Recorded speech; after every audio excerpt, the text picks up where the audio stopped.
3일도 너무 길어요, 이 대통령. 저는 그렇게 생각합니다.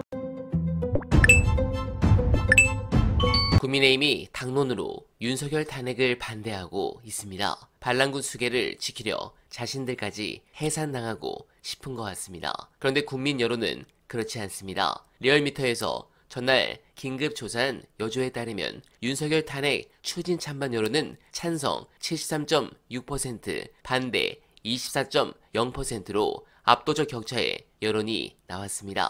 해당 부분은 503호 탄핵 여론과 비교하면 아직은 조금 부족하지만 그래도 상당히 심각한 결과라 할 수 있겠습니다. 당시 근행 같은 경우 모든 언론과 종편이 다 등을 돌리고 하루 종일 때렸는데도 이 정도 여론이었는데 두창인은 언론이 등을 돌리지 않았는데도 이 정도 상황입니다. 해당 부분은 결국 윤두창이 제 생각에 탄핵당할 수밖에 없다고 생각합니다. 관련해서 중요한 영상 보시고 이어가 보겠습니다. 탄핵안이 가결될지 부결될지는 모르겠어요. 탄핵한다고 헌정질서가 중단되는 거 아니에요. 그것도 우리 헌정질서예요. 그러니까 현직 대통령 아니요, 전혀 중단되는 게 없습니다. 현직 대통령을 탄핵할 수 있는 제도를 헌법에 두고 있고요. 어떤 경우에 이것이 현실화되는 경우에 헌법이 정한 절차에 따라서 권한대행이 권한을 행사하고 다 질서정연하게 간 거예요. 그리고 이제 탄핵을 또 하면 20년 집권 못한다 이런 얘기가 언론에 보도 막 되던데 지난번에 탄핵당하고 5년 만에 재집권 했잖아요. 그게 뭘 근거로 그런 말들 하는지 저는 잘 모르겠고요. 그거는 매번 대선 때 그 정당이 국민에게 얼마나 신임받고 있으며 그 정당이 낸 후보가 얼마나 국민들에게 호감을 얻는지 이런 거에 승부가 달린 거지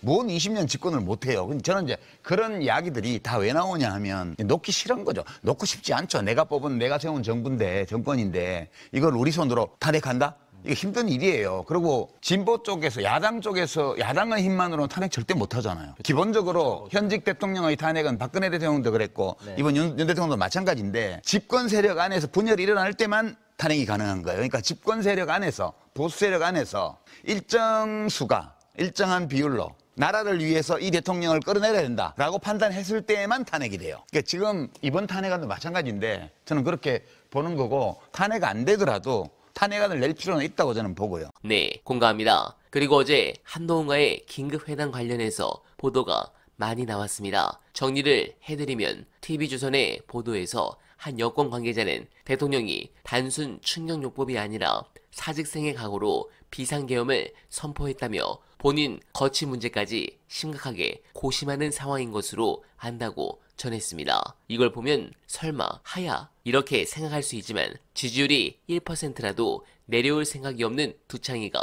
그럴 리가 없습니다. 그렇다면 저는 이 보도가 맞을 것 같습니다. 윤석열은 절대 스스로 내려오지 않을 것이며 국힘은 적극적으로 나서지 않을 수 있습니다. 특히 여러 복수의 인터뷰에서 탄핵 시 이재명 대표 자동 집권이란 부분에서 굉장히 저들이 부담감을 느끼고 있으며 차후 수십 년은 집권하지 못할 것이라며 적극적으로 나오지 않습니다. 그런 부분에서 차후 표결이 어떻게 될지 굉장히 걱정됩니다. 개장수 이준석은 6표는 먹었다고 하지만 글쎄요, 워낙 패급 인간들이라 신뢰가 안 갑니다. 그런 부분에서 민주당은 송영길 전 대표와 접촉해서 빠르게 명태균으로 한번 더 흔들 필요도 있어 보입니다. 중요한 것은 시간입니다. 시간이 길어지면 타이밍을 잃습니다. 민주당이 표결을 단 하루라도 빨리 그리고 가용한 모든 힘을 집중해 주시길 간절하게 바라며